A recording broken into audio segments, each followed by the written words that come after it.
ko ginawan si Pangit. Di, ang pangit niya talaga.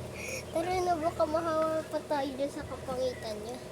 Oh, hi, okay lang yan kahit tinawin nila ako. Dapat dito, tinuturuan ng leksyon. Bibigay ko to sa kanilang binubuli niya. Ay, nasa na kayong inaano ko? Ow! Hindi. Ano na ko? Parang siya yun. Kasi, ayun talaga yung binubuli kanina. Nakita ko. Bibigay ko na to sa kanya. Hahanapin ko na siya para gumanda na siya at sila ay papangit. Ay, buti nahanap na kita.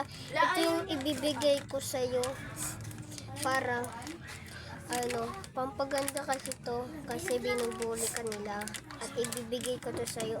Dapat ikaw lang makakakain ito at dapat mauubos mo to. Sige, mauuna na ako. Mag-ingat ka para hindi ka na mabulot.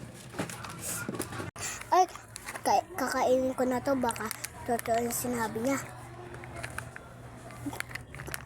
Teka, ba't parang tumatanggal na? Wait lang. Bakit ako titingin na ako sa salamin? Ano yun? Balik na. Parang si Sia yan kasi mukha ko. Pumangit. Siguro doon yung sa binuli ko. Sana bumalik na yun. Dahil sa mukha ko, di na ako gumanda sa pagbubuli ko. Sana bumalik na yung dati ko magandang mukha. Dito na ako. Sana bumalik yung maganda ko talaga na mukha. Makatulog na ako. Sana mabura na to. Hala, bakit hindi pa rin nabubura? Sana mabura na to. Nagsisisi ako na inaway ko pa si Sia. Dapat hindi ko na lang siya inaway. Para may maganda pa kaming...